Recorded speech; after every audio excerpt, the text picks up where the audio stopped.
is going to be 88 into 30.18 divided by 150.9.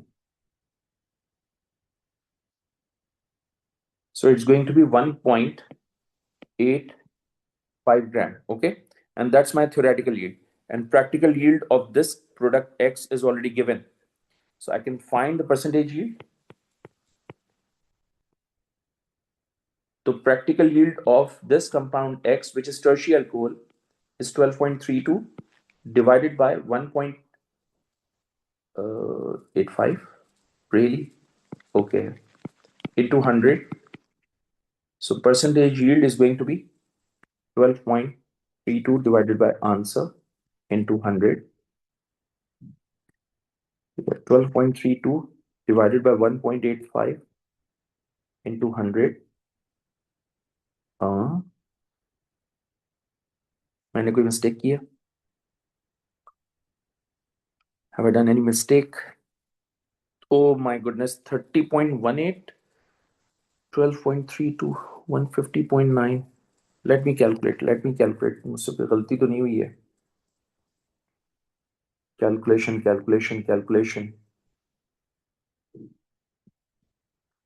Okay, that's pretty strange. 88 into 30.18 divided by 150.9. Oh, that's the mistake. That was a calculation mistake. It's 17.6 gram. 17.6. So 12.32 divided by answer into 100. It's going to be 70. It's going to be 70%. 70 is here, 70 is here. So right answer is going to be C. That's a very tricky question, guys. Very, very tricky. 36. An alkene P reacts with an excess of hot concentrated acidified KMnO4. Methyl propanoic acid is the only organic product. Okay, only organic product. So 2,5-dimethyl hex 3-ene. Okay, let me draw the structure. Hex 3-ene 1, 2, 3, 4, 5, and this one is 6. 1, 2, 3. Hex 3-ene is this. 2 and 5 dimethyl. This is 2. 1, 2, 3, 4, 5. This is 5 dimethyl. This is CH3. This is CH. This is CH. This is CH. This is CH, and this is CH3. See, according to my lecture, whenever we have double bonded CH, it will turn to carboxylic acid. So what I'm going to do is CH3, CH, CH3, and this double bonded CH will turn to CWH plus this CH3, this CH3, this CH will remain as it is.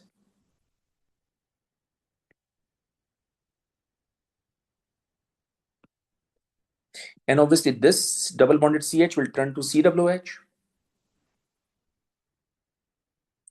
And you know what?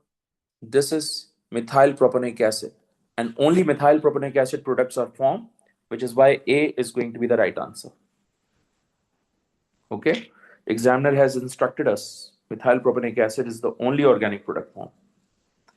Question number 37. 3 substances are listed: butane, hydrogen, hydrogen bromide.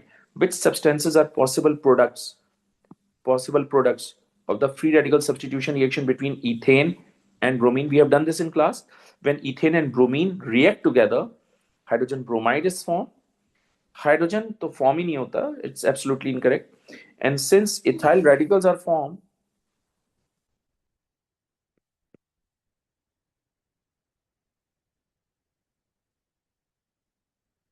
these ethyl radicals, I've told you in the class, combine together to give butane, which is C4H10. This reaction usually takes place in the termination stage, all right? So this is also formed. So 1 and 3, 1 and 3, C is going to be the right answer. Let's talk about question number 38. The structure of the testosterone molecule is shown. Which statement are correct? Carbon 1 and carbon 2 can be oxidized with K2Cr2O7, carbon 1 and carbon 2. Oh, मेरे अल्लाह.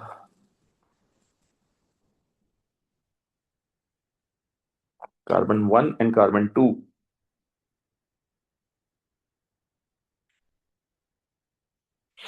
Carbon 1 is carbonyl carbon, cannot oxidize.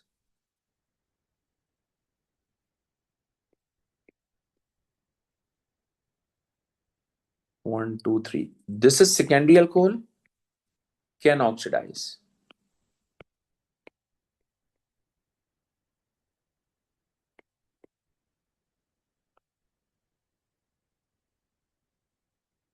So technically carbon 1 cannot, but carbon 2, which is why option first statement is incorrect.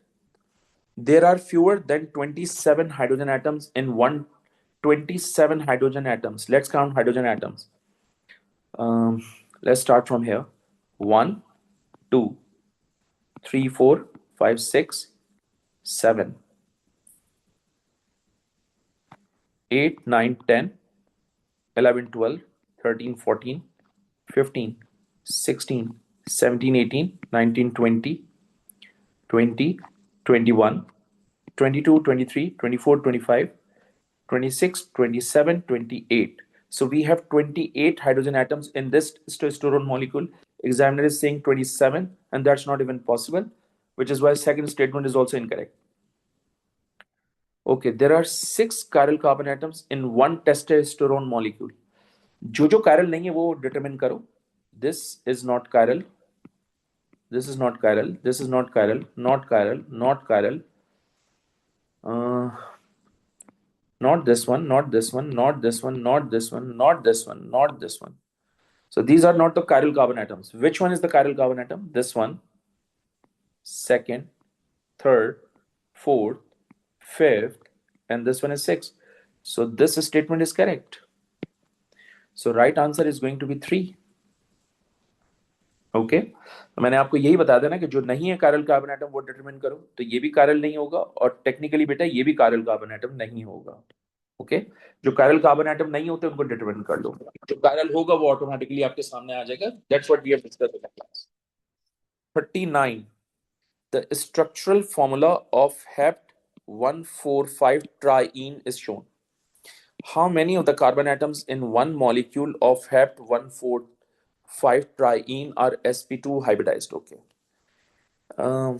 Let me write the structure first.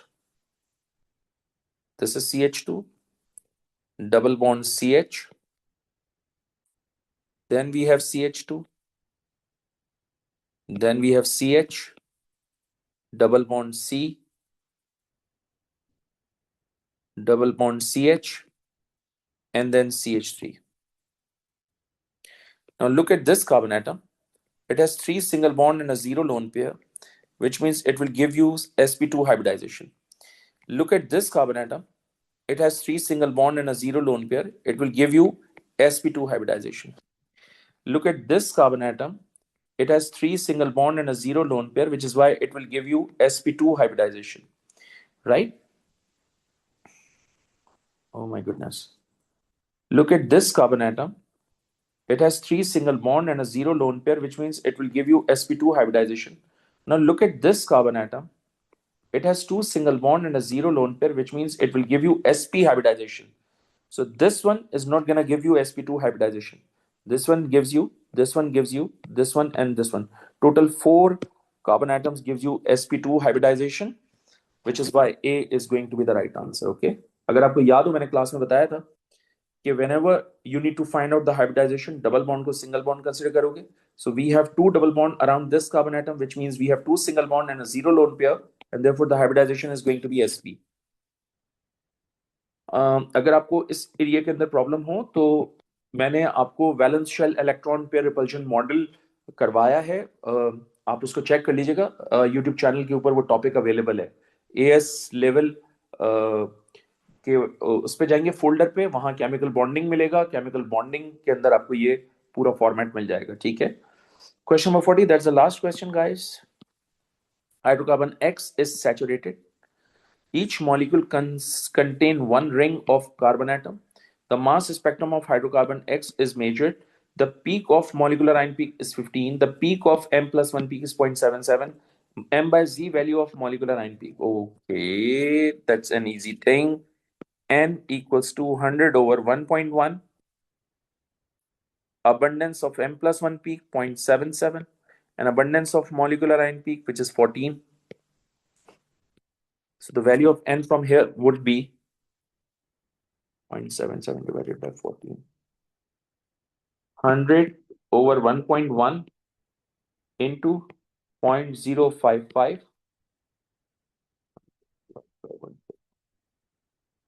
So it's basically 90.90 into 0.055. So the value of N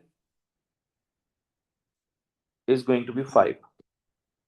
Which means this hydrocarbon X contains 5 carbon atoms. And we need